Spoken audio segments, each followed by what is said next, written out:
So you may have heard a bit about this Inflation Reduction Act in the news lately, and that's for good reason. As of the time of this recording, the bill has successfully navigated its way through the bowels, and I choose my words wisely here, of our government. It's expected to also be approved by the House, then bam, on the Biden's desk, and here we go. But what does it all mean? Specifically, if you're thinking about picking yourself up a brand new or even used EV. Let's see what we find out. What's up, Motorheads, and welcome back to Gearbox Pizza. This video is going to be a little bit different than the normal stuff, but this could mean some extra cashola in your pocket. So who doesn't want that, right? You may want to pay attention to this one, just saying. All right, so how are these new EV tax credits changing and when do they go into effect? That's a great question, seriously. So as it stands right now, the new bill will go into effect on the 1st of January 2023, which about 4 months from now, and it's basically going to be guaranteed to hang around for the entire year, and it looks like much longer. So that same $7,500 tax credit still applies, but with a few catches that we're going to get into shortly. But there's also going to be up to $4,000 available for used EVs, which is pretty rad. Awesome change if you ask me. You know what else is awesome? They're finally going to get rid of that whole 200,000 EV cap. Meaning, yep, you're going to be able to save some cash on the Tesla for like the first time in forever. All right, lots of good news here, guys, right?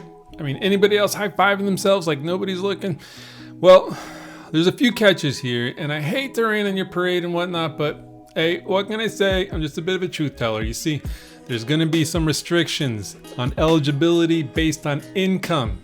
So yeah, you Wall Street turkeys going to have to find another way to screw the taxpayer. Oh, and then there's going to be some additional restrictions if new EVs don't meet certain manufacturing requirements like being assembled in North America, or using critical minerals and components that are sourced domestically or from our free trade agreement partners. Although a bunch of automakers have come out and warned that some of these targets are going to be almost impossible to hit, which is ultimately going to make it a little harder to score some primo deals on your next electric whip. Another aspect of this monumental shift that you should be aware of is that the existing tax credit is expected to no longer be available after Biden signs the bill into law. So yeah, if you're rich, you got a couple of days to score yourself that tax credit before you end up just lying about your income later. All right, kid, sort of, but, and with just about everything, well, check this out. The lawyers, well, they found the loophole.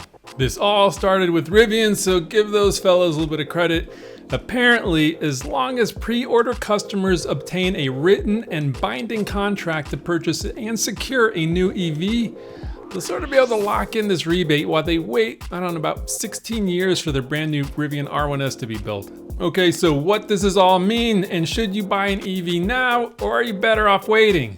The long and short of it is pretty simple. If you're already in the process of scoring that EV, well, get her done and get her done quickly. If you're just hearing this news and you're like, oh man, I better score an EV stat, well, good luck with that. It's a classic supply and demand sort of thing. I mean, even Tesla, who's got 43 million square miles of factory, well, you're just going to be waiting months regardless of whatever model you want. In other words, if you want an EV, you're going to have to wait a while. It is what it is. It sucks, but whatever. Now, in the off chance that you swing by your local auto square and find some brand spanking new EVs on the dealer lot, I mean, seriously, be a little wary. Now, some of them are just going to go out and drop a hefty markup or quote unquote market adjustment on the sticker for like 10 grand or 20 grand. Heck, I just recently saw an ad for the new Hummer at 300 grand. And then there's those sneaky turds that try to hide the market adjustment BS in all sorts of made up package groups. And look, to quote the great Jerry Londongard, in the box office smash hit Fargo, you don't need no true coat. Also, don't freak out if you're worried that the EV you want, the one you're planning on ordering, won't be available by the end of 2023, as it's almost a certainty that this bill will give you many years to capitalize on these tax breaks. It's just a natural cycle. I mean, here in the States, people generally keep their cars for an average of about 7 years. And if you think about it, the vast majority of cars being sold today are gas cars. So there's going to be a crap ton of gas cars on the road for several years to come. Now, 7 years from now, I'd venture to say that you'd have to be some sort of real bumpkin to hold on to your love for oil. But I mean, look, use your imagination. How good are electric cars going to be in 7 years? That's pretty exciting to think about. All right, so next question.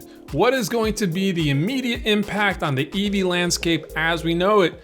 Now in the short term, not a bunch of great news, as a lot of vehicles are going to become ineligible overnight. So all EVs that aren't assembled in North America, you're out of here.